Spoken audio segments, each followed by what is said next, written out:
to Tamil Gospel Tabernacle channel. நம்முடைய சபையில நம்மில் அநேகர் மற்றவர்களுக்கு இடரலா இருக்கிறோம். அந்த தன்மையை கர்த்தர் மாற்றணும். ஆண்டவர் ஏவுதல் கொடுத்ததுனால நான் இந்த பாயிண்ட உடனே சொல்றேன். ஒரு வசனம் ஞாபகத்தில் வந்துச்சு, அதனால அதை சொல்றேன். ரோமர்ல வாசிங்க. ஒவ்வொருவனும் சகோதரனுக்கு முன்பாக இடரலையும் தடுக்கலையும் போடாதிருக்க வேண்டும் என்று தீர்மானித்துக் கொள்ளுங்கள்.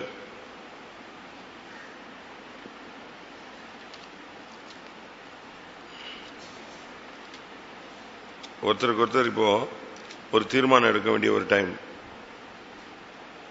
ரோமர் 14:13.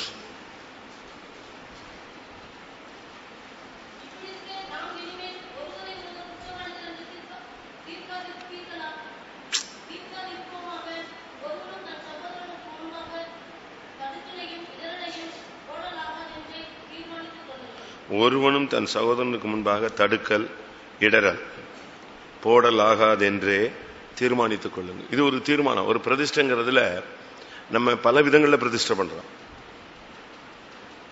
நம்ம பல விதங்களில பிரதிஷ்டை பண்றோம். முடியில பிரதிஷ்டை பண்றோம், உடையில பிரதிஷ்டை பண்றோம், உணவுல பிரதிஷ்டை பண்றோம்.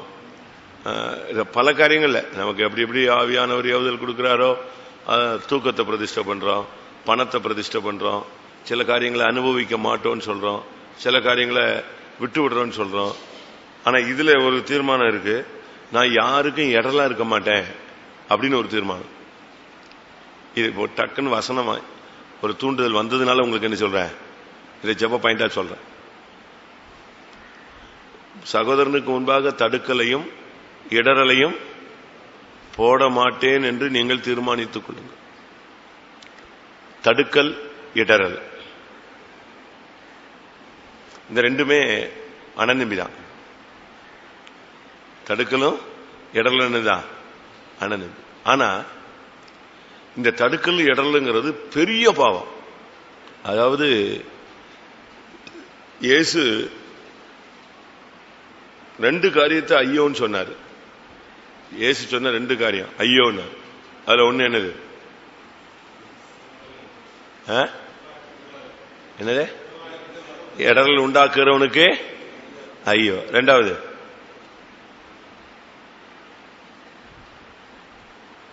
என்னை காட்டி கொடுக்கிறவனுக்கு சொன்னாரா இல்லையா?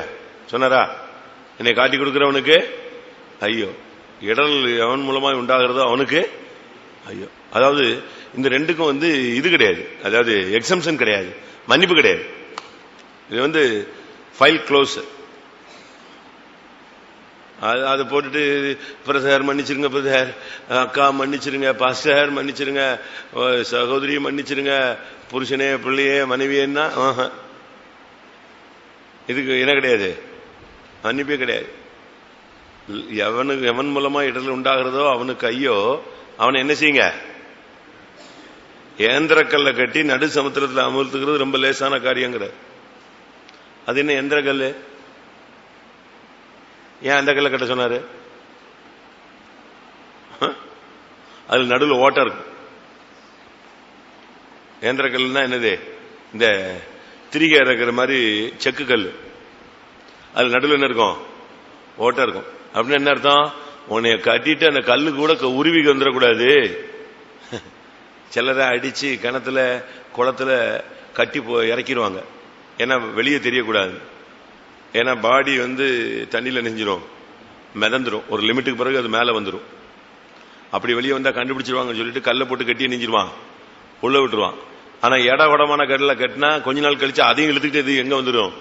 மேல வந்துடும். அதுக்காக இயேசு சொன்னாரு, இடர்ல உண்டாக்குறவனுக்கு எப்படிப்பட்ட கல்லை கட்ட சொன்னாரு? ஏந்திர கல். உருவவே உருவக்கூடாது, அவன் அங்கேயே தான் இருக்கணும், நடுச்சமுத்திரத்துல ஆழத்துல. சரி, நம்மள எத்தனை பேர் எந்தெந்த சூழ்நிலையில மற்றவங்களுக்கு தடுக்கலா இருந்திருப்போம், இடரலா இருந்திருப்போம்?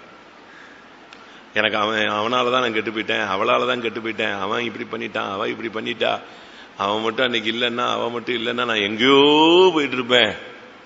என் பிசினஸை கெடுத்துட்டான், அதை கெடுத்துட்டான், என் ஜபத்தை கெடுத்துட்டான், ஊழியத்தை கெடுத்துட்டான், முன்னேற்றத்தை கெடுத்துட்டான், வளர்ச்சியை கெடுத்துட்டான், நான் அப்படி போயிருப்பேன், இப்படி போயிருப்பேன். இதெல்லாம் நம்ம சொல்ற காரியங்கள். சரி, அதெல்லாம் அப்படி விட்டுருங்க. நாம யாருக்கெல்லாம் இடரலா இருந்திருப்போம்? நம் நிமித்தம் எத்தனை பேர் இடறி போயிருப்பாங்க.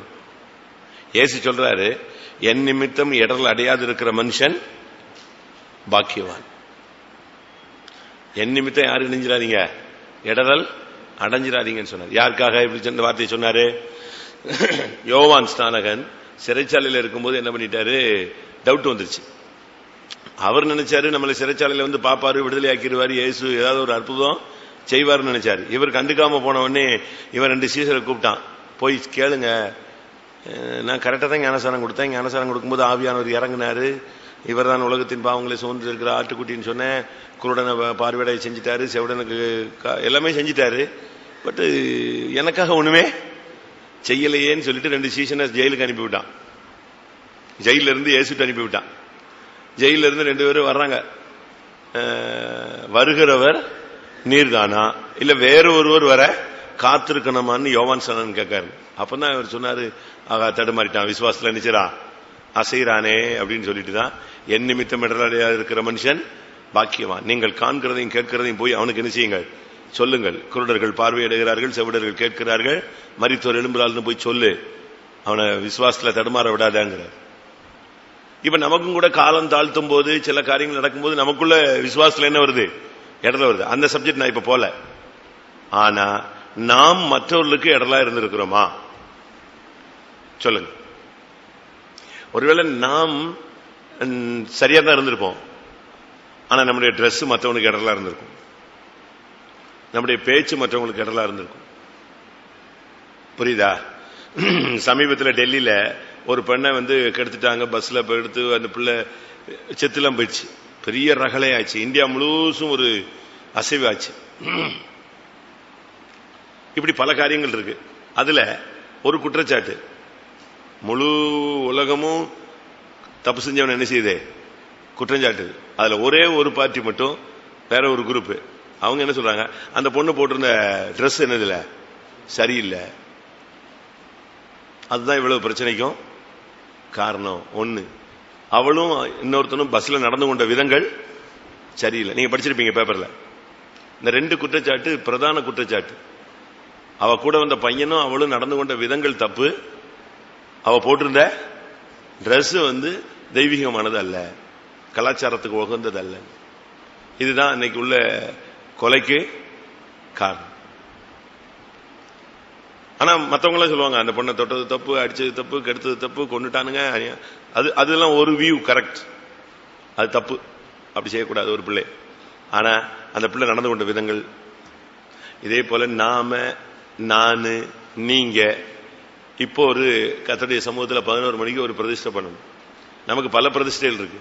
நான் காலையில சாப்பிட மாட்டேன், இது பண்ண மாட்டேன், முடியை எப்படி வெட்டுவேன், பச்சை கலர் போட மாட்டேன், வெள்ளையே தான் போடுவேன், நான் வந்து 1 மணி நேரம் முழங்கால் நிற்பேன், கைகளை உயர்த்துவேன், பைபிள் படிப்பேன், முழங்கால் நின்று தான் பைபிள் படிப்பேன், நான் ஒரு ஆளுக்கு சுவிசேஷம் சொல்லாம சாப்பிட மாட்டேன், இந்துக்கள் வீட்டுக்கு போக மாட்டேன், விக்கிரகத்தை வணங்க மாட்டேன், எந்த சாவுக்கும் இப்படிலாம் நம்ம என்ன செய்யறோம், நம்முடைய பக்தி எப்படி எப்படி நமக்கு தூண்டுதல் கொடுக்குதோ அப்படிலாம் நம்ம என்ன செய்யறோம், அது பிரதிஷ்டை பண்றோம். அது தனிப்பட்ட விதத்துல கரெக்ட், அது நான் குறை சொல்லல, பரியாசம் அல்ல. ஏன்னா எனக்குன்னு நானும் ஒரு சில பெர்சனலா நெஞ்சிருக்கேன், என் பிரதிஷ்டைகளையும் பரியாசம் பண்றவங்க நான் கேள்விப்பட்டிருக்கேன். என்னுடைய பிரதிஷ்டையவே கொஸ்டின் பண்றவங்க இருக்காங்க. ஆனா நான் ஏன் பண்ணன்னு யாருக்கும் தெரியறதுக்கு வாய்ப்புகள் இல்ல. அதை போய் ரோட்ல பிரசங்கம் பண்ண வேண்டிய அவசியம் எனக்கு இல்ல. அவங்களுக்கு அவங்க சூழ்நிலையில அவங்க நெஞ்சிருப்பாங்க, ஒண்ணு பண்ணிருப்பாங்க. கோபத்துல பண்ணது இருக்கு, கோபத்துல பண்ண பிரதிஷ்டை கூட எனக்கு இருக்கு. அதுல நான் விட்டுட்டேன், எத்தனையோ வருஷம் அதை ஃபாலோ பண்ணேன். கோபத்துல, வைராக்கியத்துல, பிடிவாதத்துல பண்ண பிரதிஷ்டை இருக்கு, அது பிரதிஷ்டை கிடையாது. ஒருத்தன் வந்து சண்டை போட்டுட்டு பட்டினி கிடக்கிறானா அதுக்கு பேரு உபவாசம் கிடையாது, அதுக்கு பேர் என்னது, பட்டினி. பாஸ்டர் டியூருடைய மொழிபெயர்ப்பின்படி அது தற்கொலை. நான் சொல்ற பாயிண்ட் புரியுதா? ஒருத்தன் வந்து உபவாசம் எடுத்தான்னா அதுக்கு தேவ சமூகத்துல காத்து கடந்து போராடி சில காரியங்களுக்காக உபவாசம் இருக்கிறான்னா அது தேவனுடைய பார்வையில உபவாசம். அதே இது புருஷனோ மனைவியோ ஊழியக்காரங்களோ யாருக்குள்ளேயே சண்டையை போட்டுக்கிட்டு சாப்பிடாம கிடந்துட்டு சோத்திரம் சோத்திரம் சோத்திரம்னா அது என்னது, பட்டினி. நான் திரும்ப சொல்றேன், பாஸ்டர் டிவியுடைய மொழிபெயர்ப்பின்படி தன்னைத்தானே வருத்தி கொண்டு கோபத்துல வைராக்கியத்துல சாப்பிடாம கிடந்தா அது தற்கொலைக்கு சமானம். கவர்மெண்ட்ல வந்து உண்ணாவிரதத்தை ஏத்துக்க மாட்டான், உடனே அவ்வளவு வரையும் செஞ்சிருவான், கைது பண்ணிடுவான். எதுக்கு? நானும் கூட இப்படி எல்லாம் சில கோபத்துல ஒரு நாள் எனக்கு வந்து நைட்ல குடிக்க கொடுப்பாங்க, சாப்பிட்டு தூங்கும் போது குடிக்க கொடுப்பாங்க. ஒரு நாள் எனக்கு கொடுத்ததை நான் கவனிக்காம தூங்கிவிட்டேன். அது என்னுடைய அறியாமை. வேணும்னு நான் குடிக்காம இல்லை, எனக்கு தானே கொடுத்துருக்காங்க, நான் தானே குடிக்கணும், குடிக்கல. அது வந்து கெட்டு போச்சு. கெட்டு போச்சுன்னா நைட்டு 10 மணிக்கு வச்சது 11 மணிக்கு வச்சது காலையில் என்ன செய்யாது. நான் காலையில் எடுத்து பார்த்தேன், ஐயோ நான் எடுக்கல. காலையில் எனக்கு காஃபி வரும்போது அவங்க கண்டுபிடிச்சிட்டாங்க, சிஸ்டர்ஸ் வந்துட்டு, அட நேற்று நைட்டு கொடுத்ததை குடிக்காம வச்சுட்டு அப்படின்ட்டு சத்தம் போட்டு போயிட்டாங்க. நானும் இது என்ன, அது நம்ம கவனிக்காம குடிக்காம விட்டுட்டோமே, கெட்டு போயிடுச்சே அப்படின்னு சொல்லிட்டு சரி என்ன பண்றதுன்ட்டு எடுத்து வெளியே கொட்டிட்டேன். அவங்க ஒரு 5 நிமிஷம் கழிச்சு இந்த காபி கப்பை எடுக்க வந்தவங்க, எங்க இது அதுக்குள்ள என்னாச்சு, காணாம போயிடுச்சு, என்ன பண்ணீங்க? அதை நான் வெளியே கொட்டிட்டேன். அவ்வளவுதான், எனக்கு ஒரு பிரசங்கமே ஸ்டார்ட் ஆயிடுச்சு. நைட்டு கொடுத்தேன் குடிக்கல, அது இதுன்னு. ரைட், ஓகே சிஸ்டர், இன்னையோட இந்த நைட்டு காஃபி கொடுக்கறத நெஞ்சிடுறீங்க, நிப்பாட்டிடுறீங்க, ஓகே ரைட், இனி நான் குடிக்க மாட்டேன் அப்படின்னு அவங்க மேல இவங்க என்ன இப்படி பண்ண, நான் அப்படி பண்ண, கடைசியில் அன்னையோட நிப்பாட்டேன். அன்னைக்கு நைட்டு காஃபி வந்துச்சு, ரிட்டர்ன். அடுத்த நாள் அதுக்கு பிறகு மாசக்கணக்கில் ரிட்டர்ன். அதுக்கு பிறகு அவங்க பார்த்தாங்க, விட்டாங்க. என்ன பண்ணிட்டாங்க, எங்க அம்மா எதுக்கோ சென்னைக்கு வந்தாங்க, அவங்க என்னைய பார்க்க வந்தாங்க. அவங்ககிட்ட போய் சொல்லிட்டாங்க, உங்க பையனுக்கு பயங்கர கோவம் வருது, இப்படி பண்ணிவிட்டாங்க. திருப்பி நான் காபி பக்கமே போல. ரொம்ப நாள் ஆச்சு. இப்பதான் சமீபத்துலதான் நம்ம என்னைக்கோ உள்ள இதுல என்னது இதை குடிக்கிறதே விட்டுட்டோமேன்னு சொல்லி விட்டேன். இப்ப மாத்திட்டேன். இப்படி நீங்க பண்ணிருக்கீங்களா? கோபம் வந்த உடனே யாராவது வாங்கி கொடுத்த துணியை போடவே மாட்டீங்க, அப்படியே வச்சுக்குவீங்க. போக அது தூக்கி போட்டாலும் பாவம், உடுத்தினாலும் அதை விட பெரிய பாவம், அதனால வச்சுக்கிட்டது. இன்னைக்கு நீங்க நம்ம எல்லாருமே ஒரு தீர்மானம் எடுக்கணும்னு ஆவியானவர் சொல்றாரு. உங்களுடைய பேச்சோ பிரசங்கமோ, உங்களுடைய சிரிப்போ, உங்களுடைய உடையோ, உங்களுடைய நடையோ, உங்களுடைய பழக்க வழக்கங்களோ, உங்களுடைய கோபங்களோ குரோதங்களோ, உங்களுடைய பகையோ வைராக்கியமோ வெறுப்போ, இவைகள் யாருக்கும் இடர்ல உண்டாக்க கூடாது. தடுக்கல். குருடனுக்கு முன்னால ஒரு தடுக்கலை போட்டா எப்படி இருக்கும்? அவன் விழுந்து எவ்வளவு கஷ்டப்படுவான். அதை பார்த்துட்டு இந்த சேடிஸ்ட் எல்லாம் என்ன செய்வாங்க? சிரிப்பாங்க. அதெல்லாம் பெரிய கொடூரமானது.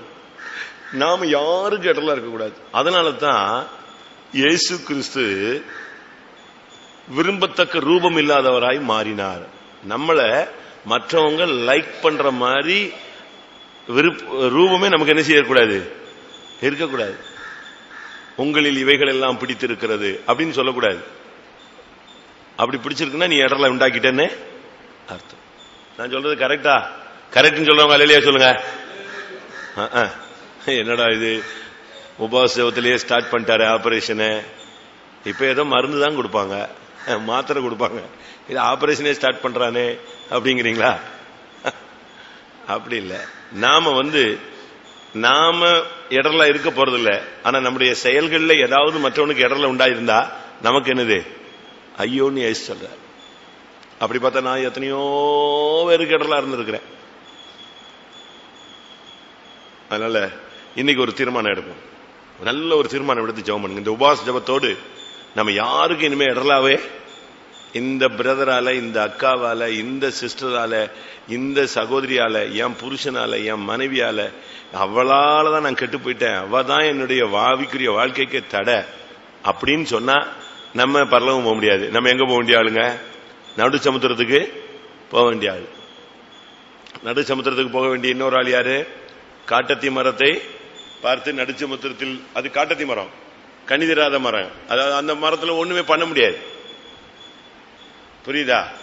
ஏசு சொன்னாரா, கடுகளவு விசுவாசம் இருந்தால் காட்டத்தி மரத்தை வேரோடு பிடிங்கி நடு சமுத்திரத்தில் நடு என்று சொன்னால் அது என்ன செய்யும்? நடு, அங்க போய் போகும். அப்ப காட்டத்தி மரம் தான் நடு சமுத்திரத்தில் போகும். காட்டத்தி மரம்னு சொன்னா அது ஒண்ணுமே இல்லை. காட்டத்தி மரத்தை குறித்து நான் ஒரு நாள் புரிஞ்சா பிரசங்கம் பண்றேன். காட்டத்தி மரம் 50 அடி உயரம் வளருமா. இயேசுவை பார்க்கறதுக்கு சகையை யூஸ் பண்ணது எதுதான்? காட்டத்தி மரம் தான். வாழ்க்கை மாறாதவன், வாழ்க்கை மாற்றப்படாதவன் ஏறி உட்கார்ந்து இருக்கிற இடம். வாழ்க்கை மாற்றப்படாமலே இயேசுவை பார்க்கணும்னு ரொம்ப பேர் ஆசைப்படுறான், பரலவும் போகணும்னு. இயேசு சொன்னார் இறங்கி வானார். 50 அடி வகரம் வளரும், அதாவது அபிஷேகம். பெந்தைக்கோஸ்தே அனுபவம் எல்லாம் உண்டு. ஆனா நடுசமுத்திரத்துக்கு போய் நிற்கும் கடைசியில. அதனால நம்ம ஜெபம் பண்ணுமா? உங்களுடைய பேச்சோ சிரிப்போ நடவடிக்கைகளோ நடையோ உடையோ பாவனையோ, என்னுடைய நடையோ உடையோ பாவனையோ மற்றவர்களுக்கு இடரலா இருந்தா நமக்கு ஐயோ. இன்னைக்கு ஒரு தீர்மானம் எடுப்போம், கர்த்தாவே என்னுடைய எந்த செயல்களோ எந்த கிரியல் மூலமா நான் யாருக்கும் என்ன செய்ய மாட்டேன், இடரலாய் இருக்க மாட்டேன். ஒரு பெண் வந்து காலேஜில் படிச்சா, ரொம்ப காமான கேர்ள், ரொம்ப நல்ல பிள்ளை, எல்லாராலும் நல்ல போற்றி புகழப்பட்ட ஒரு பெண். உண்மையை நடந்தது சொல்றேன். கடைசியில் அவ 3rd year முடிச்சு போகும்போது, கடைசி எக்ஸாம் முடிஞ்சு போகும்போது யாரை பார்த்தாலும் சிரிக்கிறது இல்லை, யாரை பார்த்தாலும் அனாவசியமா என்ன செய்யறது இல்லை, பேசுறது இல்லை, ஸ்மைல் கூட பண்ண மாட்டான், நார்மலா போயிட்டே இருப்பான். கடைசி நாள் எக்ஸாம்லாம் முடிஞ்சு போகும்போது, சரி நீ கடைசி நாள் தானே எல்லாம் முடிஞ்சிச்சுல அப்படின்னு சொல்லிட்டு அன்னைக்கு தான் அவ தன்னுடைய கட்டுப்பாட்டை நெஞ்சா தளர்த்துனா. யாரோ ஒரு பையன் வந்தான், ஹாய்னா ஹாய்ன்ட்டா, இவ சிரிச்சுட்டா. இவ சிரிச்சுட்டு போயிட்டா. இவ சிரிச்சுட்டு போன உடனே அவனுக்கு மென்டல் ஆயிடுச்சு. அதை ஒரு 4 பேர் சொல்லி, பாத்தியாரா இன்னைக்கு உன்னை பார்த்து சிரிச்சுட்டா, நீ தான்டா கவனிக்காம இருந்தேன்னு அவனுக்கு சொல்லி கொடுத்தான். அவ்வளவுதான், பிசாசு அவனுக்குள்ள ஏறிச்சு. ஒரு நிமிட சிரிப்பு அவனுக்கு இடரலா உண்டாக்கி, அவன் பெரிய பிரச்சனையை உண்டாக்கி, இந்த பிள்ளைனுடைய அடுத்த கட்ட படிப்பெல்லாம் நின்று எல்லாம் குட்டிச்சவரா போச்சு. எதுக்கு?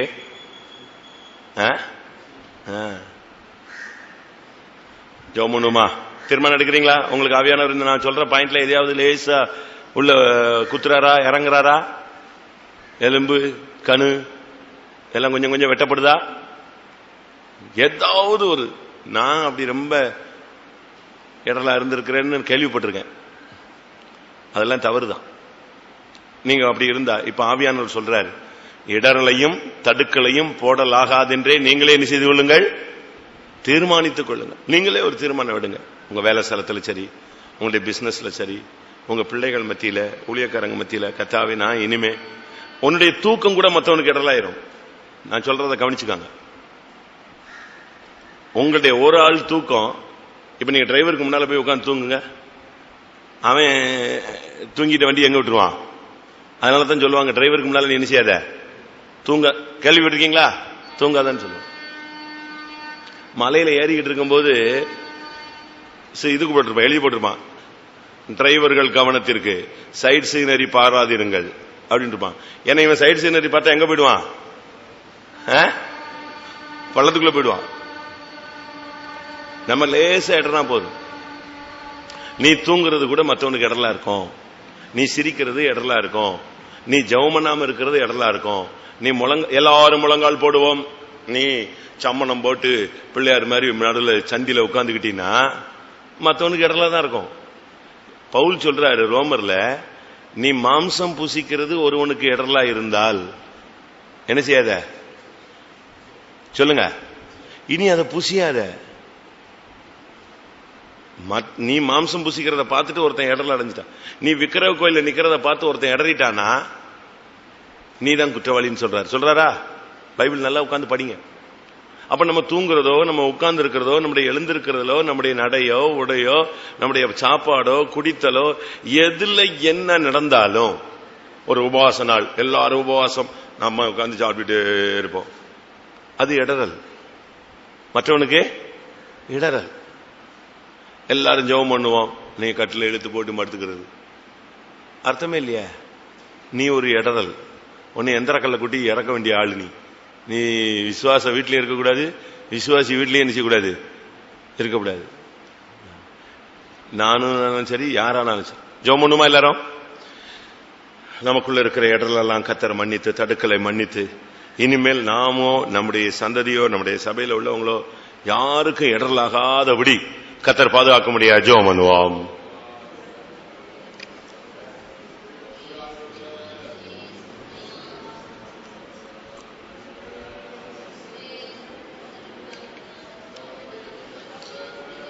ஹல்லேலூயா. ஜெபம் பண்ணுங்க, ஜெபம் பண்ணுங்க. கர்த்தாவே, இனிமேல் என் வாழ்நாளிலே ஒரு நாள் கூட யாருக்கு நான் இடரலா இருக்க மாட்டேன் சுவாமி. ஹல்லேலூயா.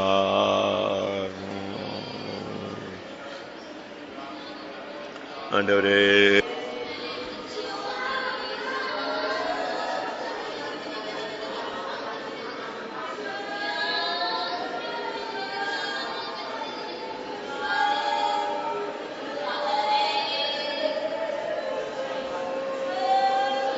ஆண்டவரே, ஹல்லேலூயா.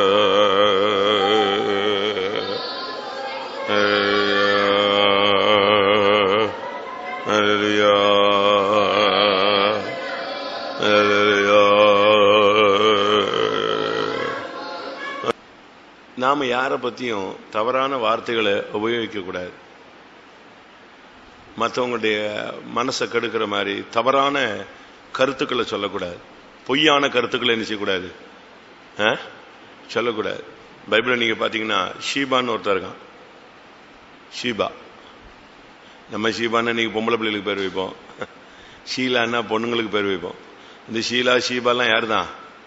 பைபிள் படி ஆம்பளைகள் தான். ஷீபா யாரு? ஷேபா பெண்ணு வச்சுக்கலாம்.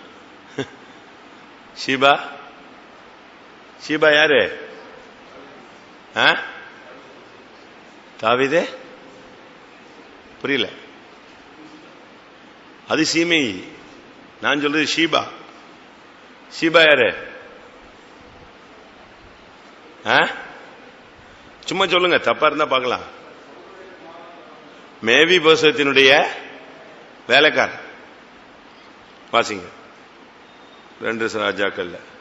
அவன் தாவீது அப்சலோமுக்கு பயந்து ஓடி போய் திரும்பி வரும் பொழுது இந்த ஷீபா மேவி போசத்தை பத்தி தப்பா சொல்லிடுவான்.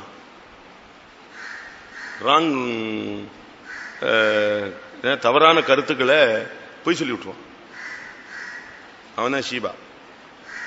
இந்த ஷீபாவுடைய ஆவி நமக்குள்ள இருக்கா?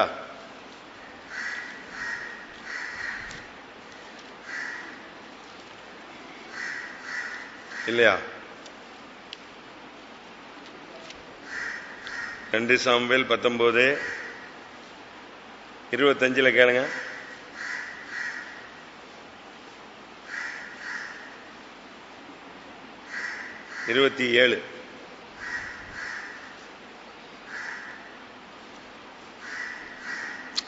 என்ன இது வாசி? நானே வாசிக்க எனக்கு தெரியாதாங்க. 2 சாமுவேல் 19:27.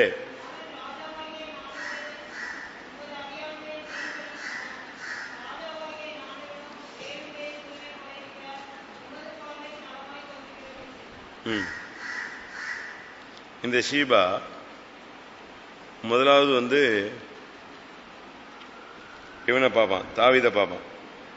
எங்க அப்படின்னு அவன் இவனை கேட்பான், மேவி பசத்தை எங்கப்பான்னு. அதுவானா அவன் என்ன சொன்னான் தெரியுமா அப்படின்ட்டு ஒரு கதையை சொல்லிட்டு போயிடுவான். 2 சாமுவேல் 16:1-2-3 வாசி. ஆட்சியே போயிருதுன்னு சொல்றான். யாருக்கு? தாவீதுக்கு ஆட்சி போயிட்டு மேவி பசேத்து சொல்றானா, இன்னைக்கு எனக்கு என்ன வந்துட போகுது, எனக்கு ஆட்சி வந்துருதுன்னு சொல்றான். அப்படின்னு சொன்னான்னு இவன் சொல்றான். மேவி பசத்துக்கு ஆட்சி வந்த பிறகு மேவி பசத்துல சொத்து எப்படி யாருக்கு கிடைக்கும்? புரியுதா நான் சொல்ற பாயிண்ட்? ஷீபா ஒரு கதையை கிளப்புறான். இவன் கேட்கறான், உன்னுடைய ஆண்டுடைய குமாரன் எங்கே, யோனத்தானுடைய பையன் எங்கப்பா அப்படின்னு கேட்கறான். அப்ப அவன் சொல்றான், ஐயோ அவனை பத்தி உங்களுக்கு தெரியாதா, அவன் எருசலேமில் இருக்கிறான், இன்னைக்கு கர்த்தர் என்ன செய்ய போறார், ராஜ்யம் என் வசமா திரும்ப போறதுன்னு சொல்றாங்களா. அதுக்கு தாவீது சொல்றான், அப்படியா அப்படின்னு சொல்லிட்டு, அப்ப சொத்தெல்லாம் உனக்கு தான், எப்படி சொத்து கிடைக்கும்? அவன் ராஜாவாயிட்டானா ஷீபாவை துரத்தில விடுவான். இப்ப பாருங்க, இது இப்படி ஒரு கதையை போட்டு அவன் குழப்பி விட்டுட்டான். 2 ராஜாக்கள் 19 எப்படி இருக்கும்? இவன் சொல்லிட்டான், நான் எருசலேம்ல இருக்கிறேன், இன்னைக்கு எனக்கு ராஜ்யம் கிடைக்க போது, நான் ராஜாவாயிடுறேன்னு சொல்லிட்டான்னு சொல்லி இவனை பத்தி சொல்லி கொடுத்துட்டான். ஆனா உண்மையான ஸ்டேட்டஸ் என்ன? ஐயோ நமக்கு ஆதரவா இருந்த ராஜா போயிட்டானே, போச்சு, இவன் எப்போ திரும்ப வருவானோன்னு சொல்லிட்டு சமாதானத்தோடு சீக்கிரம் வரணுமே அப்படின்ட்டு அவன் எப்படி கிடக்குறான்? கால்களை சுத்தம் பண்ணல, தாடியை சவரம் பண்ணல, வஸ்திரங்களை வெளுக்கல, அப்படியே செத்து போனது மாதிரி கிடக்குறான். இப்ப ராஜா அவன் எருசலேமிலிருந்து ராஜாவுக்கு எதிர்கொண்டு வருகிற போது ராஜா அவனை பார்த்து, மேவி போசேத்தே, நீ என்னோடு கூட வராமல் போனது என்ன என்று கேட்டான். அதற்கு அவன், ராஜாவாகிய என் ஆண்டவனே, என் வேலைக்காரன் என்னை மோசம் போக்கினான். உமது அடியானாகிய நான் முடவனான் அப்படினால் ஒரு கழுதையின் மேல் சேனை வைத்து அதன் மேல் ஏறி ராஜாவோடு கூட போகிறேன் என்று அடியேன் சொன்னேன். அவன், ராஜாவாகிய என் ஆண்டவனத்தில் உமது அடியான் மேல் வீண் பழி சொன்னான். எப்படி? அவனுக்கு தெரிஞ்சு போச்சு. குழப்பி விட்டது யாரு? ஷீபா. இங்க யாராவது ஷீபா இருக்காங்களா?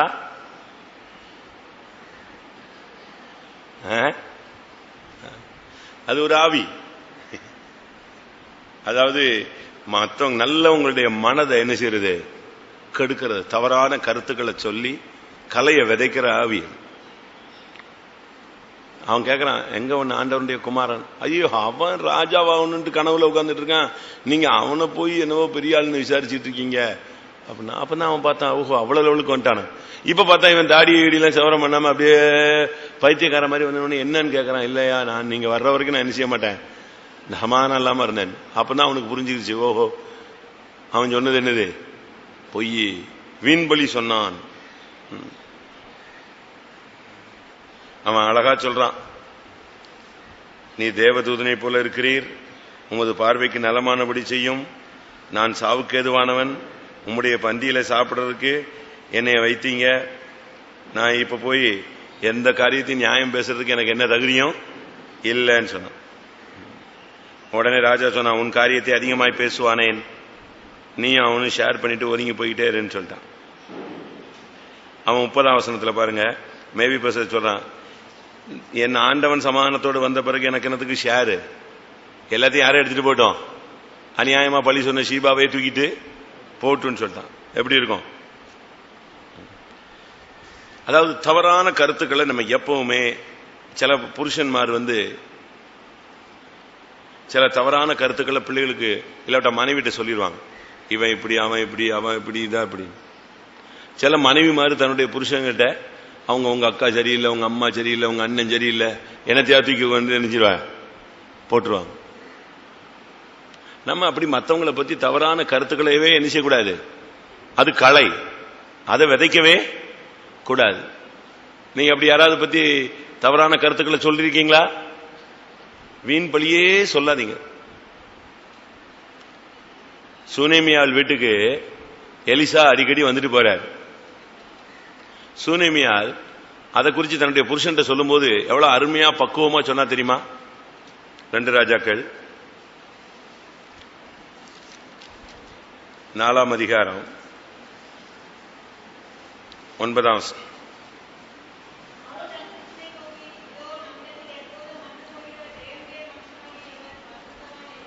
காண்கிறேன், அவருக்கு நம்ம ஒரு வீடு கட்டலாம், அவர் நம்ம இடத்துல வரும்போது அந்த வீட்டில் போய் தனியா தங்கிக்கலாம் அப்படின்னு சொல்றார்.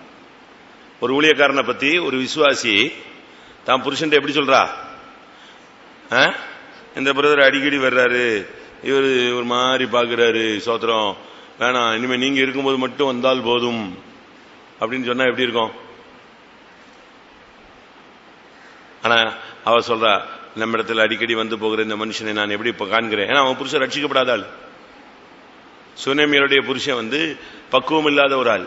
ஆனா அவன்கிட்ட இவ அழகா பேசுறா. என்ன சொல்றா? நம்ம இடத்துல வந்து போகிற மனுஷன் பரிசுத்துவான், அவனுக்காக நம்ம செய்யலாம், அது ஒன்றும் தப்பு இல்லை. அவன் உடனே வீடு கட்டி கொடுத்தான். நீங்க யாரை பத்தியும் நீங்க தவறான கருத்துக்களை பரப்பாதீங்க, போட்டு வைக்க. உண்மையா இருந்தா சொல்லுங்க, ரைட், அது ஒரு விஷயம், அது ஒரு பகுதியில் கரெக்ட். பொய்யை களைந்து மெய்யை பேச கடவுள்.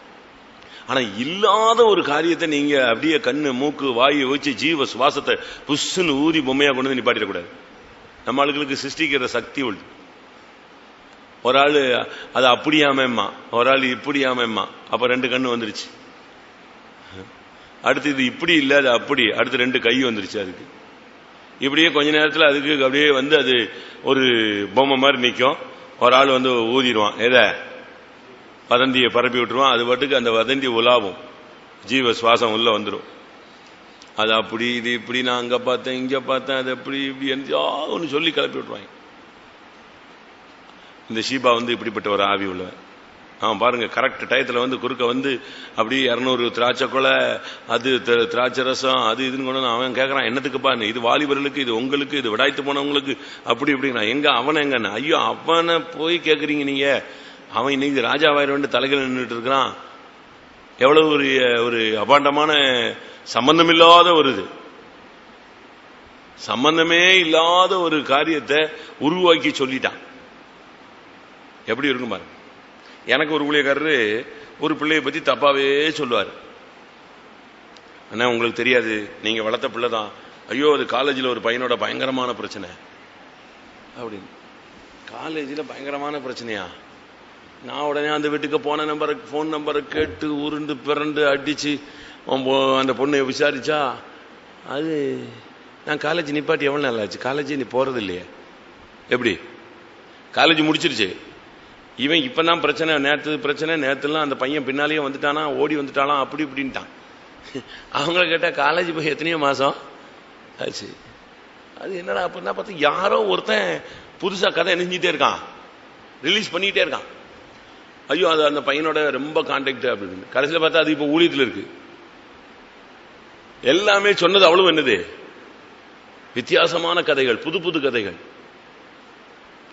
இப்படி ஊழியக்காரங்களும் இருக்காங்கன்னு சொல்றேன், விசுவாசிகளும் இருக்காங்கன்னு சொல்றேன். நம்ம ஒரு சிலருக்கு இந்த கதைகள் கட்டுறதுல ரொம்ப இன்ட்ரெஸ்டா இருப்பாங்க. அந்த ஆவி இருக்கா? ஷீபாவின் ஆவி இருக்கா? ஷீபா இருக்கானா? ஷீபா இருக்காளா? ஷீபா. ஆனா அவன் புரிஞ்சுக்கிட்டான். தாவீதுக்கு இவன் மேபி பசைத்த வந்த கோலத்தை பார்த்த உடனே நெஞ்சிட்டான். ஏன்னா அழுக்கு ட்ரெஸ் போட்டு தாடியை சவரம் பண்ணாம, கால்களை சுத்தம் பண்ணாம, அப்படியே பைத்தியக்கார மாதிரி வந்தவொடனே என்ன ஆச்சுன்னு கேட்டான். ஐயோ, நீங்க சமாதானத்தோடு வரணும்னு நான் என்ன செய்யறேன், நான் பிரதிஷ்டை பண்ணி தலையை முகத்தை கூட சகபரம் பண்ணாம உட்கார்ந்துட்டு இருக்கேன்னு. அப்ப அவன் இப்படி சொன்னான், இப்படி ஆயிடுச்சே. அப்போ பொய். யார் பொய்? வேலைக்காரன் சரியான பொய் சொல்லிட்டான். கேயாசி இதே மாதிரி தான் பொய் சொன்னான். யார்கிட்ட போய்? நாகமன்ட்ட. இப்பொழுதுதான் 2 வாலிபர்கள் வந்தார்கள். சொல்லு, வாசிங்க. எத்தனை வாலிபர் வந்தாங்க? இப்பதான் வந்தாங்க.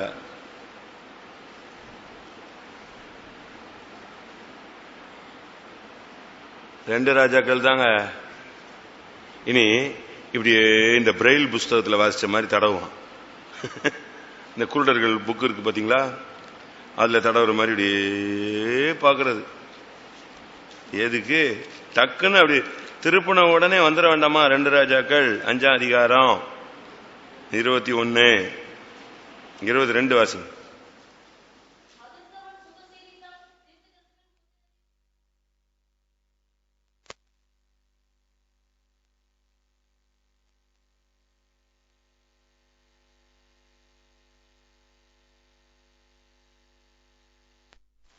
கதையை ஃபார்ம் பண்ணிட்டான் பாத்தீங்களா? எவ்வளவு குயிக்கா கதையை சொல்லிட்டான் பாருங்க. இப்பொழுதுதான் தீர்க்கதரிசிகளின் புத்திரர் 2 வாலிபர்கள் இப்பொழுது, அதுவும் எப்ராயிம் மலை தேசத்திலிருந்து வந்தார்கள். 1 தாலந்து வெள்ளி வேணும், 2 மாற்று வஸ்திரங்கள் வேணும். எதுக்கு? 2 மாற்று வஸ்திரம் மாத்திக்கிறதுக்கு. 1 தாலந்து வெள்ளி உடனே சாப்பிடுறதுக்கா? உடனே ஒரு கதையை சொல்லி வாங்கிட்டு போயிட்டான். இவன் வாங்கிட்டு போனது 1 தாலந்து வெள்ளியும் இல்ல, 2 மாற்று வஸ்திரமும் இல்ல, அது அவன் யூஸ் பண்ணவும் இல்லை, கொண்டு போனான். ஆனா இவன் வாங்கிட்டு போனது என்னத்த? குஷ்டரோகத்தை வாங்கிட்டு போனான். அபாண்டமான பலிகள் சொன்னா அது நமக்கு தான். சுத்தி நம்ம தள்ள கப்புன்னு உட்காந்து. வீண் கதைகளை சொல்லாதீங்க, வீண் பலிகள் எல்லாம் போடாதீங்க. அது ஒரு ஸ்பிரிட், ஷீபாவுடைய ஆவி. ஜெபம் ஒண்ணுமா? அப்படி ஏதாவது நான் சொல்லியிருந்தாலும் தப்பு, நீங்க சொல்லியிருந்தாலும் தப்பு. அப்படி மற்றவங்க மேல இப்படி சொல்லி எத்தனையோ பேர் போயிட்டாங்க. சபையை விட்டு எத்தனையோ விசுவாசிகள் இப்படி வீண் பலிகளினால நெஞ்சிருக்காங்க. வேணாங்க, வேணாம் வேணாம், விட்டுருங்க, நான் போயிடுறோம். ஊழியக்காரங்க எத்தனையோ பேர் நம்ம ஊழியத்தில் அநேகர் விழுந்து போறாங்கன்னா எல்லாரும் பாவத்தில் விழுந்து போனவங்க அல்ல. நீங்க புரிஞ்சுக்கணும். அவர் போயிட்டாரு, அவர் பெரிய பாவி, அந்த பொண்ணு, அந்த பிரதர், இந்த சிஸ்டர், அப்படி கிடையாது. இப்படி இந்த பழிகளை சுமக்க முடியாத வேதனையில போனதே ஒரு பெரிய கூட்டம் கிடக்கு. காசு எடுத்துட்டான உடனே அவன் அப்படியே தடுமாறிடுவான். சாப்பாட்டுக்கே காசு இல்லையா, நான் எங்க காசு வச்சிருந்தேன், என் மேல இப்படி ஒரு குற்றச்சாட்டா அப்படிமா. வீண் பலி. ஜெபம் பண்ணுமா எல்லாரும்? இந்த சீபாவின் ஆவி எனக்குள்ளேயும் உங்களுக்குள்ளேயும் சபைக்குள்ளேயும் எங்க இருந்தாலும் கர்த்தரை துரத்தணும். சபையினுடைய ஜனங்களை, ஊழியர்களை கலக்குகிற இந்த ஆவி, வீண் பலியினுடைய ஆவியை கர்த்தர் எடுத்து போட முடியாது. தவறான கருத்துக்களை பதிய வைக்கிற அந்த வல்லமையை அப்புறப்படுத்த முடியாது. ஜெபம் பண்ணுவோம். அடுத்து, ஒருவருடைய மன வியாகுலங்களை அறிந்து நாம் அவங்களோட துக்கம் பண்ணணுமே தவிர அதை கண்டு சந்தோஷப்படக்கூடாது. ஒரு சிலர்லாம் மற்றவங்க கஷ்டப்படும் போது கண்டுக்கிறதே இல்லை, அதாண்டு போயிட்டே இருப்பாங்க. அவங்ககிட்ட ஹெல்ப் கேட்ட கூட பண்ண மாட்டாங்க. இவங்கெல்லாம் இந்த லேவியர்கள், இவங்கெல்லாம் ஆசாரியர்கள், இல்லாட்ட இவங்கெல்லாம் யோசேப்பின் சகோதரர்கள். யோசேப்பு அந்த குழியில கிடக்கும்போது அழுகுறான், கெஞ்சுறான், என்னை விட்டுருங்க. வாசிங்க ஆதியாகமம் 41. நம்முடைய சகோதரர்களோ யாரா இருந்தாலும் சரி, அவங்க மன வியாகுலத்தை கண்டுட்டு நம்ம அப்படியே அசால்ட்டா போனோம்னா நமக்கு என்ன நடக்கும் தெரியுமா? நமக்கு ஆபத்து நேரிடும். அப்படிதான் இருக்கு. ஆகையால் இந்த ஆபத்து நமக்கு நேரிட்டது. முடிஞ்சிச்சா? மற்றவங்க படுற வேதனையை பார்த்து நம்ம அசால்ட்டா போகவே கூடாது. அவன் நம்மை கெஞ்சி வேண்டிக் கொண்ட போது அவன் மன வியாகுலத்தை நாம் கண்டும் அவனுக்கு என்ன செஞ்சிட்டோம்? செவி கொடாமல் போனோம். யோசேப்பினுடைய சகோதரர்களுடைய ஸ்பிரிட் அப்படி இருந்துச்சு. மற்றவங்க படுற வேதனையை பத்தி அழுதுட்டு இருக்காங்களா, அழட்டும், நல்லா அழட்டும் அப்படி நம்ம சொல்லும் போது அவனுடைய மன வியாகுலம் உனக்கு என்ன செய்யல தெரியல, உன் இருதயம் கடினப்பட்டு போச்சு. நமக்கு இயேசுனுடைய இருதயம் சொன்னா மற்றவங்களுடைய மன வியாகுலத்தை கண்டு உடனே என்ன செய்யறது? இயேசுனுடைய இது என்னன்னா மன உருக்கம். இயேசு அந்த ஜனங்களை பார்த்து என்ன செஞ்சாரா? மனது உருகினார். அப்படியே அவங்கள பார்த்துட்டு அந்த தாய், அந்த நாயின் ஒரு விதவை அழுகிறத அப்படியே பார்த்துட்டு அவ படுற வேதனை, அவளுக்கு ஒரே பிள்ளை, புருஷன் இல்லை, அவனும் செத்துட்டான், அந்த பிள்ளையும் எப்படி இருக்கும்?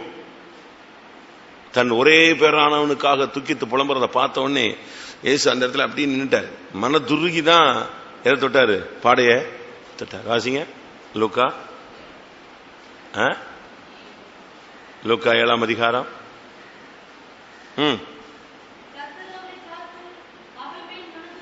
அவள் மேல் மனதுருகினார். அல்லாதே பையனை பார்த்து மனதுருகல, அவன் செத்து கிடக்கிறாங்க, அது வேஸ்ட். ஆனா இவளை பார்த்து மனதுருகி அழாதேன்னு சொல்லிட்டு தான் யார கிளியர் பண்ணி விட்டார்? இவனை எழுப்பி விட்டார். அதனால இயேசுனுடைய ஆவி மனதுருக்கத்தின் ஆவி. ஆனா நம்மள அநேகருக்கு மற்றவங்களுடைய வேதனையை கண்டு என்ன செய்யறதில்ல, மனதுருக்கம் வர்றதில்லை. அதனால தான் ஜெபங்கள் கேட்கப்படுகிறதும் இல்லை. நீங்க மனதுருகி ஜெபிச்சு பாருங்க, அதுக்கு ஆமேன் என்று கர்த்தரிடத்துல பதில் வரும். மற்றவங்களுடைய மன வியாகுலம், என்ன கஷ்டப்படுறான் அப்படிங்கறத ஃபீல் பண்ணணும். டிஜிஎஸ் தினகரனை கேட்டாங்களாம், நீங்க என்ன படக்குன்னு அழுதுறீங்க, யாரை வச்சாலும் உடனே அப்படின்னு. அப்ப அவர் சொன்னாரா, என்னைய கொஞ்ச நாளைக்கு முன்னால இந்த வியாதிகள்ல கர்த்தர் என்ன செஞ்சாரு? கொண்டு போனார். அந்த மைல்டு அட்டாக் எப்படி, ஹெவியா வந்தா எப்படி அட்டாக்கு, இது எல்லாமே நான் நெஞ்சேன், அனுபவிச்சவன். தமிழ்ல சொல்லுவான், வயிற்று வலியும் தலைவலியும் வந்தாதான் தெரியும். நான் அனுபவிச்சவன். என் ஒரே பிள்ளைய ஆக்சிடென்ட்ல நடு ரோட்ல சாக கொடுத்தேன். அப்ப அந்த பிள்ளையனுடைய இழப்பு எனக்கு என்ன செய்யுது? இன்னும் இதே போல பிள்ளையோ புருஷனையோ மனைவியோ இழந்தவங்க எப்படி வேதனைப்படுவாங்கன்னு எனக்கு நிச்சயம் தெரியும். அதனாலதான் நான் அழுகிறேன். நம்ம அழுவோமா? செத்த வீட்டில் போயிட்டு கூட சோத்திரம் சோத்திரம் அழகாக நம்ம பாட்டுக்கு சிரிச்சிட்டு ஜெபம் பண்ணிட்டு போயிட்டே இருக்கும். செத்துட்டாங்களா? அப்படியா? எத்தனை மணிக்கு அடக்கம்? இன்னாருடைய பையன் இப்படியா? அப்படியா? எப்ப அடக்கமா? நமக்கு அதை பத்தி என்ன இல்லை. பைபிள் சொல்லுது, அழுகிறவனோட சேர்ந்து என்ன செய்யுங்க? அழுங்கள். துக்கப்படுவனை சேர்ந்து துக்கப்படு. உனக்கு அந்த இருதயம் இருக்கணும் இல்லையா? மனவியாகுலத்தை கண்டும் நாம் செவிகொடாமல் போனோம். அப்படினால் நமக்கு இந்த ஆபத்து நேரிட்டது. இன்னைக்கு அநேக விசுவாசிகளுக்கு, ஊழியக்காரங்களுக்கு ஆபத்து நேரிட்டதுக்கு காரணமே மற்றவங்களுடைய மனவியாகுலத்தை இவங்க என்ன செய்யறதில்ல, சட்டை பண்றது இல்ல, மதிக்கிறது இல்ல, கண்டுகொள்ளாமல் போறதுனாலதான் இதெல்லாம் நடக்கும். திருப்பி பிரச்சனை வந்த உடனே சோத்திரம் சோத்திரம் சோத்திரம். ஏன்னு எனக்கு ஒரு பெரிய ஆச்சரியம் என்ன தெரியுமா? எத்தனையோ வருஷம் கழிச்சு இந்த இன்சிடென்ட் நடக்கு. புரியுதா உங்களுக்கு? 17 வயசுல இவங்க அவனை குழியில போடுறாங்க. இப்ப எத்தனையோ வருஷம் கழிச்சுதான் எது நடக்குது? இந்த சம்பவம் நடக்குது. இத்தனை வருஷமும் இவங்களுக்கு எப்பெல்லாம் பிரச்சனை வருதோ எதுதான் ஞாபகத்துக்கு வருது? இந்த குற்றம் தான் வருது. நம்ம அன்னைக்கு அப்படி பண்ணிட்டோம், நம்ம அன்னைக்கு அப்படி பண்ணிட்டோம். அதை பாருங்க, அந்த குற்றத்தை அறிக்கை செஞ்சு விடாததுனால அது என்ன செஞ்சுட்டு இருக்கு? பின்னாலேயே வந்துகிட்டே இருக்கு. அந்த வியாகுலத்தை கண்டுட்டு விட்டுட்டோமே, ஐயோ ஐயோ ஐயோ ஐயோ. ஜெபம் பண்ணுவோம். நமக்கு இந்த நாட்கள்ல மற்றவங்களுடைய மன வியாகுலத்தை கண்டு நம்ம ஆசாரியன் லேவியனை போல ஒதுங்கி போகக்கூடாது. மனதுருகின அந்த சமாரியனை போல இறங்கி என்ன செய்யணும்? கிரியை செய்யணும். நமக்கு செவி கொடுக்கணும். அவங்களுக்காக ஜெபிக்கவாது செய்யலாம். அவங்க அங்க போய் உட்காந்துக்கிட்டு அறிக்கை செஞ்சுட்டு இருக்கான். எங்க உட்காந்து இவங்க ஒருத்தன் சொல்றான், ஏய் பாத்தியா அன்னைக்கு அவனுக்கு பண்ணாதன்னு சொன்னாடா. எத்தனை வருஷம்? எத்தனையோ வருஷம் கழிச்சு, 10-20 வருஷம் கழிச்சுன்னு நினைக்கிறேன். எத்தனை வருஷம் சரியா கணக்கு இருக்கு பைபிள்ல? எத்தனை வருஷம் சொல்லுங்க. யோசேப்புக்கு விவாகமாகும் போது எத்தனை வயசு? அப்ப 13 வருஷம், 12 வருஷம் வச்சுக்கோங்களேன், குறைஞ்சது 12 வருஷம் கழிச்சு ஒரு சின்ன சிக்கல் வந்த உடனே எது வந்து நிக்குது? குழிக்குள்ள கிடந்து கத்தனானே அந்த சத்தம் எதிரொலிக்குது. வருது பாருங்க, டக்குன்னு யோசிச்சு பாருங்க. நமக்கு அப்படி பண்ணக்கூடாது. அநேக விசுவாசிகளுக்கு சில ஆபத்துகள் வந்ததுக்கு காரணம் மற்றவங்க மனவியாகுலத்தை நீங்க கண்டு செவி கொடுக்காம இருந்தீங்க, போனீங்க. அநேக ஊழியக்காரங்க இன்னைக்கு சிக்கல்ல சிக்கிட்டு கிடக்கிறதுக்கு காரணம் இதுதான். எத்தனையோ விசுவாசிகளுடைய மனவியாகுலத்தை கண்டுட்டு தோத்திரம் ஜெபிக்கிறான், அவன் செஞ்ச கிரிக்கு அவன் அனுபவிப்பான். அந்த அப்படி பண்ணா இப்படி பண்ணா இப்படி சொல்லிட்டு நம்ம எதை தட்டி விட்டு போயிடுறோம், அது கண்டுக்காம போயிடுறோம். ஆனா நமக்கு ஒரு ஆபத்து இதனாலதான் வருது, வேற ஒண்ணும் கிடையாது. ஊழியக்காரன் அடிபடுறதுக்கு காரணமே விசுவாசிகளுடைய மனவியாகுலத்தை கண்டு அவங்களுக்காக என்ன செய்யல, செவி கொடுக்கல. இன்னைக்கு கூப்பிட்டா நாளைக்கு கூப்பிட்டா 7 நாள் கழிச்சு இல்ல நான் வரவே இல்லை, கண்டுக்கிறது இல்லை. நம்ம மனவியாகுலத்தை கண்டு திறப்புல நிக்கணும்.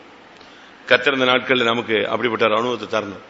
இல்லைன்னு சொன்னா எங்கிட்டாவது ஆபத்துல சிக்கிட்டு சம்பந்தம் இல்லாத ஆபத்து வரும். இவங்க பேசுறது யாரு கேட்டுட்டு இருக்கா? யோசேப்பு கேட்டுட்டு இருந்தான். ஓஹோ பரவாயில்லையே, எங்க வந்து அறிக்கைடுறான் பாருறான்னு. அவனுக்கு பாதி கோபம் பாதி பாசம். அவனுக்கு பாதி பாசம் வருது, பாதி சரி விட்டு இவனுங்களை ஒரு வழி பண்ணலான்னு இப்படி இந்த டபுள்ல தான் நிக்கிறான். உடனே எல்லார் பாக்கெட்லயும் அந்த பணத்தை போட்டு விடு. அங்க ரோட்ல போன உடனே அங்கிருந்து பிடிச்சு அவ்வளவு வரையும் கழுத்தை பிடிச்சு இழுத்துட்டு வான்னு சொல்லி இழுத்துட்டு வந்தான். பாத்திரத்தை போட்டு விடு. பாத்திரத்தை போட்டு அங்க நடு ரோட்ல இருந்து அவ்வளவு வரையும் எங்க எழுத்துட்டு வா. வந்து எல்லாம் முழங்கால் போட்டு நிக்கிறாங்க. மோங்குப்புற விழுந்து ஐயோ சரி போ திருப்பி வா. அவனுங்களை போட்டு ஒரு வழி பண்ணான், திருப்பி சரி போன்னு விட்டான்.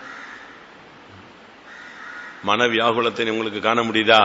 சில புருஷமாருக்கு மனைவியினுடைய கஷ்டம் புரியவே புரியாது. சில மனைவிகளுக்கு புருஷனுடைய பாடுகள் ஒண்ணுமே தெரியாது. பிள்ளைகளுக்கு பெற்றோர்கள் படுற கஷ்டங்கள் தெரியாது. எப்படி பலரும் ஒவ்வொன்று. அதனாலதான் பல குடும்பங்கள்ல பல விசுவாசிகள்ல ஊழியக்காரங்கள்ல பல ஆபத்துக்களை சிக்கிக்கிட்டு சம்பந்தம் இல்லாத ஆபத்து வந்திருக்கும். நான் என்ன பண்ணேன், நான் ஒரு தப்பு பண்ணலையே, யாருக்கு தீங்கு பண்ணலையே, நான் அதை பண்ணலையே இதை பண்ணலையே. ஆனா இன்னொருத்தன் அழுதுகிட்டு இருக்கும்போது நீ என்ன செய்யல, அவனுடைய வேதனையை கண்டு நீ என்ன செய்யல, மனதுருகல. அவனுடைய கூப்பிடுதலின் சத்தத்துக்கு நீ என்ன செய்யல, செவி கொடுக்கல. அவனுக்காக நீ திறப்புல நிக்காதனால உனக்கு இந்த ப்ராப்ளம் எல்லாம் ஊழியத்துல குடும்பத்துல உண்டாகுது. அதனால இனிமேல் நம்முடைய மற்றவருடைய மனவியாகுலத்தை கண்டு அவர்களுக்காக பரிதவிக்க கூடியதான ஒரு கிருபையை கர்த்தர் நமக்கு தர முடியாது. ஜெபம் பண்ணுவாங்க. மற்றவருடைய மனவியாகுலத்தை கண்டு பரிதவிக்கக்கூடிய எங்களை மாற்றுவாங்க. ஆமா, கர்த்தருடைய ஜெபம் முடியாது. ஸ்தோத்திரம் பண்ணுவோம்.